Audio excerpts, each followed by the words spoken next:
എൻ്റെ പ്രിയപ്പെട്ടവർ, ഇന്ന് മാർച്ച് 16 തീയതി ഞായറാഴ്ച, കർത്താവിൻ്റെ ദിവസം. എല്ലാവർക്കും ഹൃദ്യമായ സ്വാഗതം. ഏറ്റു പ്രാർത്ഥിക്കുക. അമ്മേ പരിശുദ്ധ അമ്മേ, അമ്മേ പരിശുദ്ധ അമ്മേ, ദൈവമാതാവേ, ദൈവമാതാവേ, കൃപാസനത്തിലൂടെ ഞങ്ങളുടെ ദേശത്തിനും അമ്മ മധ്യസ്ഥം തേടി തന്ന എല്ലാ അനുഗ്രഹങ്ങൾക്കും കൃപകൾക്കും ഞങ്ങളിപ്പോൾ ഹൃദയം നിറഞ്ഞ നന്ദി പറയുന്നു.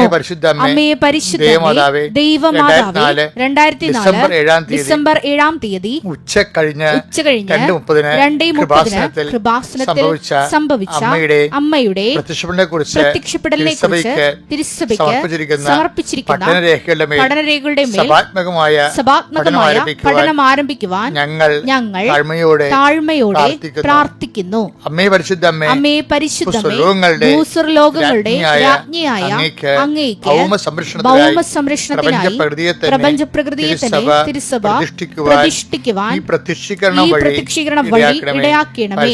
പരിശുദ്ധ അമ്മേ, ജപമാല മാതാവേ, സകല പ്രാർത്ഥനകളോടും ചേർത്ത് ഞങ്ങളിപ്പോൾ പ്രാർത്ഥിക്കുന്ന ഈ കുടുംബത്തിന്റെ പ്രത്യേക നിയോഗം മക്കളെ.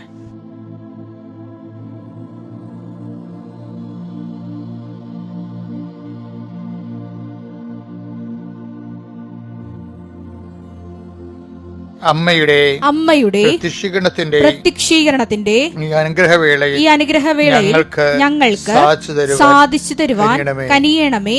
ആമേൻ. വിശ്വാസ പ്രമാണം. സർവശക്തനായ പിതാവും ആകാശത്തിന്റെയും ഭൂമിയുടെയും സൃഷ്ടാവുമായ ദൈവത്തിൽ ഞാൻ വിശ്വസിക്കുന്നു. അവിടുത്തെ ഏകപുത്രനും ഞങ്ങളുടെ കർത്താവുമായ ഈശോ മിശിഹായിലും ഞാൻ വിശ്വസിക്കുന്നു. ഈ പുത്രൻ പരിശുദ്ധാത്മാവിനാൽ ഗർഭസ്ഥനായി കന്യകാമറിയത്തിൽ നിന്ന് പിറന്ന് പൊന്തിയോസ് പീലാത്തോസിന്റെ കാലത്ത് പീഡകൾ സഹിച്ച് കുരിശിൽ തറയ്ക്കപ്പെട്ട് മരിച്ച് അടക്കപ്പെട്ട് പാതാളങ്ങളിൽ ഇറങ്ങി മരിച്ചവരുടെ ഇടയിൽ നിന്ന് 3-ാം നാൾ ഉയർത്ത് സ്വർഗത്തിലേക്ക് എഴുന്നള്ളി സർവശക്തിയുള്ള പിതാവായ ദൈവത്തിന്റെ വലതുഭാഗത്തിരിക്കുന്നു. അവിടെ നിന്ന് ജീവിക്കുന്നവരെയും മരിച്ചവരെയും വിധിക്കുവാൻ വരുമെന്നും ഞാൻ വിശ്വസിക്കുന്നു. പരിശുദ്ധാത്മാവിലും ഞാൻ വിശ്വസിക്കുന്നു. വിശുദ്ധ കത്തോലിക്കാ സഭയിലും പുണ്യവാന്മാരുടെ ഐക്യത്തിലും പാപങ്ങളുടെ മോചനത്തിലും ശരീരത്തിന്റെ ഉയർപ്പിലും നിത്യമായ ജീവിതത്തിലും ഞാൻ വിശ്വസിക്കുന്നു. ആമേൻ. സ്വർഗ്ഗസ്ഥനായ ഞങ്ങളുടെ പിതാവേ, അങ്ങയുടെ നാമം പൂജിതമാകണമേ. അങ്ങയുടെ രാജ്യം വരണമേ. അങ്ങയുടെ തിരുമനസ് സ്വർഗത്തിലെ പോലെ ഭൂമിയിലും ആകണമേ. അന്നു വേണ്ടുന്ന ആഹാരം ഇന്ന് ഞങ്ങൾക്ക് തരണമേ. ഞങ്ങളോട് തെറ്റ് ചെയ്യുന്നവരോട് ഞങ്ങൾ ക്ഷമിക്കുന്നത് പോലെ ഞങ്ങളുടെ തെറ്റുകൾ ഞങ്ങളോടും ക്ഷമിക്കണമേ. ഞങ്ങളെ പ്രലോഭനത്തിൽ ഉൾപ്പെടുത്തരുതേ, തിന്മയിൽ ഞങ്ങൾ രക്ഷിക്കണമേ. ആമേൻ. നന്മ നിറഞ്ഞ മറിയമേ, സ്വസ്തി. കർത്താവ് അങ്ങയുടെ കൂടെ സ്ത്രീകളിൽ അങ്ങ് അനുഗ്രഹിക്കപ്പെട്ടവളാകുന്നു. അങ്ങയുടെ ഉദരത്തിൻ ഫലമായി ഈശോ അനുഗ്രഹിക്കപ്പെട്ടവനാകുന്നു.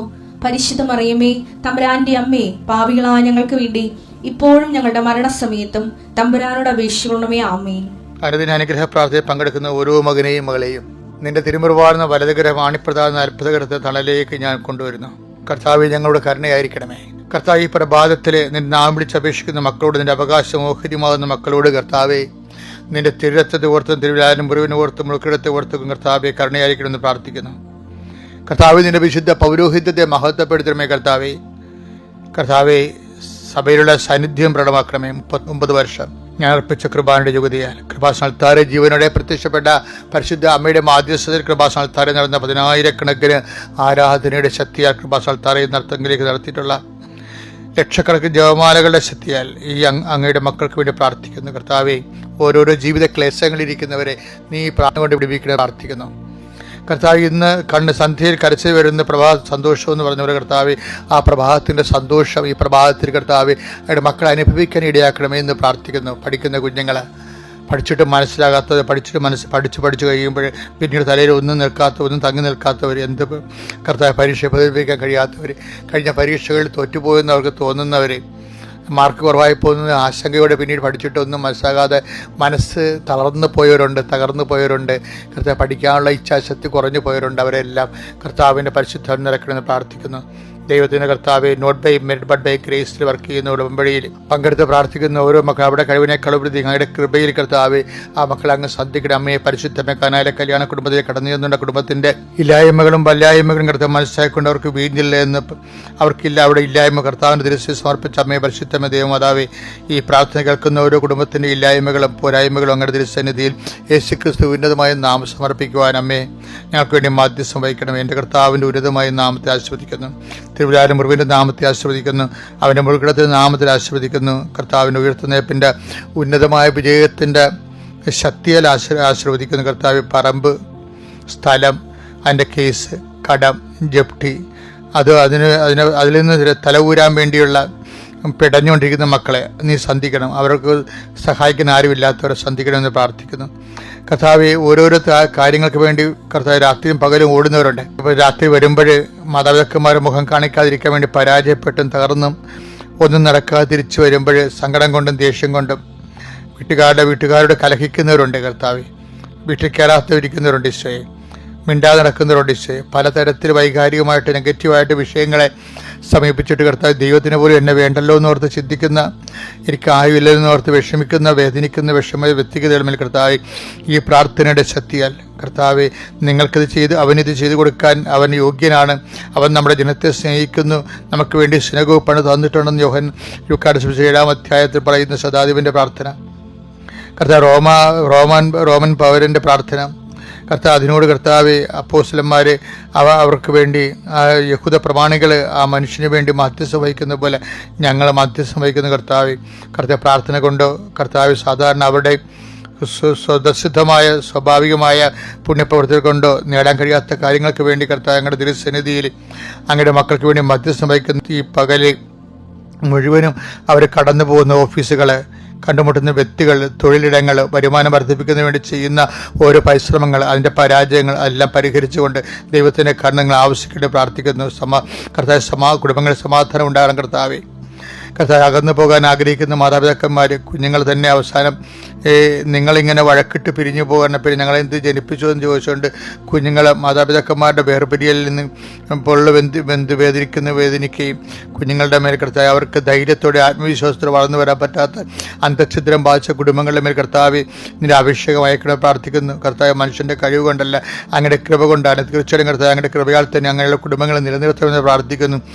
എൻ്റെ കർത്താവിൻ്റെ ഉന്നതമായ നാമത്തിൽ സഭയുടെ അധികാരത്തിൽ കുരിശിൻ്റെ അടയാളത്തിൽ ദൈവത്തിൻ്റെ ശക്തിയാൽ ഞാൻ മക്കളെ ആശീർവദിക്കുന്നു. കർത്താവെ നിങ്ങളുടെ ഓരോ യാത്രയിലും കർത്താവെ അങ്ങയുടെ മക്കളുടെ ഓരോ യാത്രയിലും അങ്ങ് പ്രത്യേകം ശ്രദ്ധിക്കണമേ.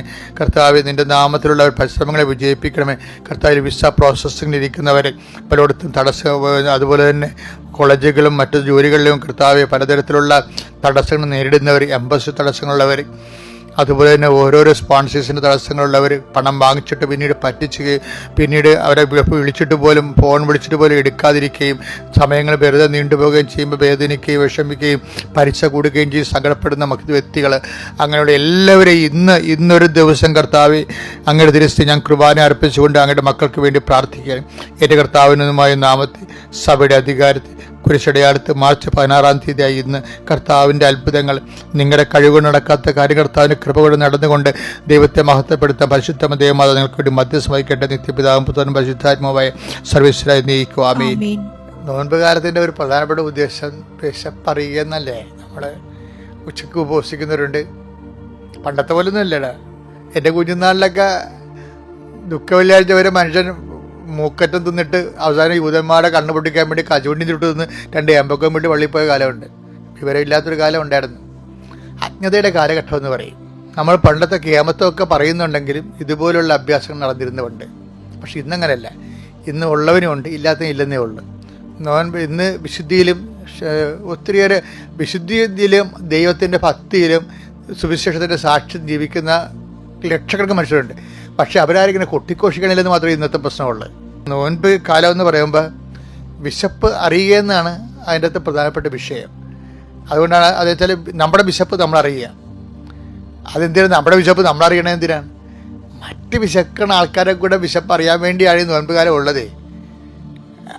മനസ്സിലായില്ലേ? ഇപ്പം ഇന്ന് ഉപവസിച്ച് ആ ഊണിൻ്റെ കാശ് കൊണ്ട് ഈസ്റ്റർ കഴിയുമ്പോൾ 2 ഊണ് കഴിക്കണമല്ല. ഇന്ന് ഊണ് കഴിച്ചിട്ട് അത് കഴിക്കാതെ കർത്താവിന് വേണ്ടി മാറ്റി വെച്ചിട്ട് എന്ത് ചെയ്യും? ആ പണം മറ്റുള്ളവർക്ക് വിശക്കണവർക്ക് കൊടുക്കും. അത് നമ്മൾ അതാണ് ഇതിൻ്റെ ഉദ്ദേശം. ഇപ്പം കഴിഞ്ഞ ദിവസം ഒരു സാക്ഷി ഉണ്ടായെന്ന് വെച്ചാൽ അവർക്ക് ക്യാൻസറാണ്. വയറ് മൊത്തം ആമാശയം എടുത്ത് കളയാൻ പറഞ്ഞിരിക്കുകയും 20 ലക്ഷം ആൾക്കാർക്ക് വരുന്നതിൽ 20 ലക്ഷത്തിൽ ഒരാൾക്ക് തന്നെ രോഗമാണ്. പക്ഷെ അവരെന്ത് ചെയ്യും? അവർ ഉടമ്പടി എടുത്തതിന് ശേഷം ആ വയറും വെച്ചുകൊണ്ട് തന്നെ വെളുപ്പിനെ ഇരുന്നുകൊണ്ട് 10 പേർക്ക് സ്വന്തം കൈകൊണ്ട് ആഹാരം ഉണ്ടാക്കി മെഡിക്കൽ കോളേജിൽ കൊണ്ടേ കൊടുക്കും. മനുഷ്യന്മാർക്ക് മാറിയ മാറ്റം കണ്ടില്ലേ? പടവെട്ടുകണേ. രോഗത്തോടും മരണത്തോടും സുവിശേഷം കൊണ്ട് പടവെട്ടുന്ന സുവിശേഷത്തിൻ്റെ വലിയ പോരാളികളുടെ ഒരു കാലഘട്ടമാണിത്. നിങ്ങളെ സാക്ഷിയൊക്കെ ഒന്ന് കേൾക്കണം കേട്ടോ. കാര്യം ദൈവത്തിൻ്റെ ഉദ്ദേശം നമ്മുടെ വിശപ്പ് നമ്മളറിയുക മാത്രമല്ല, മറ്റുള്ളവരുടെ വിശപ്പ് അറിയുകയാണ്. അതുകൊണ്ടാണ് നിയമാവർത്തനം 8:2 വായിച്ചേ. നിങ്ങളുടെ ദൈവമായ കർത്താവ് നിങ്ങളെ എളിമപ്പെടുത്താനും നമ്മളെ എളിമപ്പെടുത്താനും തന്റെ കൽപ്പനകൾ അനുസരിക്കുമോ ഇല്ലയോ എന്നറിയാൻ നിങ്ങളെ പരീക്ഷിച്ച് നിങ്ങളുടെ ഹൃദയ വിചാരങ്ങൾ മനസ്സിലാക്കാനും വേണ്ടി ഈ 40 സംവത്സരം. ആർക്ക് മനസ്സിലാകാനാണ്? നോൻപ് കാലം ഒരു പ്രത്യേക കാലഘട്ടം സൃഷ്ടിക്കുകയാണ്, ഒരു പ്രത്യേക അറ്റ്മോസ്ഫിയർ സൃഷ്ടിക്കുകയാണ്. വിശപ്പ്, അതുപോലെ തന്നെ ദാരിദ്ര്യം ഒക്കെ അനുഭവിക്കുന്ന ഒരു പ്രത്യേക കാലഘട്ടം സൃഷ്ടിക്കുകയാണ്. ഇതെന്തിനാണ്? ഇത് ഓർക്കാൻ വേണ്ടിയാണ്. എന്താണ് ഓർക്കാൻ വേണ്ടിയ? മരുഭൂമികൾ സൃഷ്ടിക്കുകയാണ് ദൈവം. കാര്യം പണ്ട് മരുഭൂമിയെ യഥാർത്ഥ മരുഭൂമിയിലൂടെ അങ്ങയുടെ മക്കളെ അങ്ങ് വിട്ടിരുന്നു. അതിൻ്റെ ഉദ്ദേശം അവരെ എളിമപ്പെടുത്തുകയായിരുന്നു. അതുവരെ എന്നിട്ട് പ്രലോഭനങ്ങളിലൂടെ അവർ കടന്നു പോയപ്പോൾ കർത്താവിൻ്റെ കൽപ്പന അറിയുക, അവർ പാലിക്കുകയോ ഇല്ലയെന്ന് അവരെ കൊണ്ട് തന്നെ അവരെ ഒരു ഇൻട്രോസ്പെക്റ്റ് ചെയ്യുകയാണ്, വിചിന്തനം ചെയ്യിക്കുകയായിരുന്നു ചെയ്തിരുന്നത്. പക്ഷേ ഇപ്പോൾ ഒരു കാലഘട്ടം വന്നപ്പോൾ പിന്നെ മരുഭൂമിയുമില്ല, പരീക്ഷയുമില്ല. അപ്പോൾ അതെന്ത് ചെയ്ത് സഭ എന്ത് ചെയ്ത് ഒരു കൃത്രിമമായ മരുഭൂമിക്കാലം സൃഷ്ടിക്കും. നമ്മളുടെ ജീവിതത്തിലും ഇതുപോലെ മരുഭൂമികൾ ഉണ്ടാകും.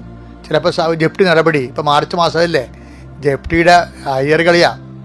വെച്ച് കഴിഞ്ഞാൽ ജപ്തിയുടെ പല ആൾക്കാരും ഇറങ്ങി കൊടുക്കേണ്ടി വരുമോ എന്ന്. അപ്പം അത് നോൻപ് കാലത്തിൻ്റെ കൂടെ തന്നെ പ്രാക്ടിക്കലായിട്ട് തന്നെ നമുക്ക് പാർപ്പിടം നഷ്ടപ്പെടുന്ന അവസ്ഥ വരുന്നു. അതുപോലെ തന്നെ നമുക്ക് സാമ്പത്തിക ദാരിദ്ര്യം വിഷമിക്കുന്ന പലയിടത്തും ചോദിച്ച് നമുക്ക് കിട്ടണില്ല പൈസ. ബാങ്ക് പറയുമ്പോൾ പറയും അത് ഇപ്പോൾ മാർച്ച് മാസമാണ്, ഇയർ എൻഡിങ് ആണ്, ഇപ്പോൾ സഹായിക്കാൻ പറ്റുകയില്ല. പക്ഷേ ജപ്തി നടപടി വരുന്നത് ഇപ്പോഴാണ്. ഇയർ എൻഡിങ് കഴിയുമ്പോൾ നമ്മുടെ ജപ്തിയും കൊണ്ട് അവർ പോവുകയും ചെയ്യും. അപ്പോൾ ഒരേ ബാങ്കിൻ്റെ സിസ്റ്റം തന്നെ നമ്മളെ ഒരേ സമയം തന്നെ കഴുത്തിന് ചവിട്ടുകയും അതേസമയം രക്ഷിക്കാനുള്ള വാതിൽ അവർ തന്നെ അടക്കുകയും ചെയ്യുമ്പോൾ നമുക്ക് മരുഭൂമിയല്ല പിന്നെ എന്താ നമ്മൾ അനുഭവിക്കണത്? ജോസഫ് അച്ഛൻ ഇത് നിങ്ങളോട് പറയുമ്പോഴുണ്ടല്ലോ, ഞാൻ 21 ലക്ഷം ആൾക്കാരെ ഈ 77 ഇന്ന് വരെ കണ്ടിട്ട് ഇതുപോലെ അനേകം ആത്മഹത്യാ മുൻപിൽ ജീവിക്കുന്ന മനുഷ്യരെ കണ്ടിട്ടും ആ സമയത്ത് സുവിശേഷം സ്വീകരിച്ചതും അങ്ങനെ സ്വീകരിച്ചതിൻ്റെ പേരിൽ ദൈവം അവരോട് എങ്ങനെ വിശ്വസ്തത കാണിച്ചുകൊണ്ട് ഈ വിഷയത്തെ അതിജീവിച്ചതെന്ന് എനിക്ക് അനുഭവങ്ങളുണ്ട്. കയ്യിൽ ആയിരക്കണക്കിന് അനുഭവങ്ങളുണ്ട്. അതാണുകൊണ്ട് ഞാൻ നിങ്ങളോട് പറയണത്, ഇങ്ങനെയുള്ള വിഷയങ്ങൾ വരുമ്പോൾ നിങ്ങൾ ഇരുട്ടിൽ കൊണ്ട് ഓട്ടിടക്കരുത്, മറിച്ച് നിങ്ങൾ വിശുദ്ധീകരിക്കുക, നിങ്ങൾ പശ്ചാത്തപിക്കുവാൻ. നാളെ നിങ്ങളുടെ ഇടയിൽ കർത്താവ് അത്ഭുതം പ്രവർത്തിക്കുമെന്ന് പറയുന്നത് കർത്താവിൻ്റെ വാക്കാണത്. അത്ഭുതം പ്രവർത്തിക്കുമെന്ന് പറഞ്ഞു കഴിഞ്ഞാൽ അത്ഭുതം പ്രവർത്തിക്കുക തന്നെ ചെയ്യും, അതിനകത്ത് മാറ്റമില്ല. കാര്യം എന്താ, ഇങ്ങനെയുള്ള ദുർഘടമായ സാഹചര്യത്തിലൂടെ നിങ്ങൾ പോകുമ്പോഴും അവിടുത്തെ കൽപ്പന അനുസരിക്കുന്നുണ്ടോ ഇല്ലയോ എന്ന് അറിയാൻ വേണ്ടിയാണ് നിങ്ങൾ വിശപ്പറിയാൻ വിടുന്നെന്ന് പറയുമ്പോൾ, വേദന അറിയാൻ വിടുന്നെന്ന് പറയുമ്പോൾ, രോഗം അറിയാൻ വിടുന്നെന്ന് പറയുമ്പോൾ, കടങ്ങൾ അറിയാൻ വിടുന്നെന്ന് പറയുമ്പോൾ ദൈവത്തിന് അത് ലക്ഷ്യമുണ്ടെന്ന് ഓർക്കണം. അപ്പം അതുകൊണ്ട് ഈ കാലഘട്ടങ്ങളിൽ കർത്താവിൻ്റെ ചൈതന്യം ഇരട്ടി ശക്തി ലഭിക്കാൻ വേണ്ടി ദൈവത്തിൻ്റെ സംവിധാനത്തിൽ സഹകരിച്ചുകൊണ്ട് ഉന്നതമായ വിജയം ഈ കാലഘട്ടത്തെ അതിജീവിക്കാൻ ദൈവം നിങ്ങളെ സഹായിക്കട്ടെ.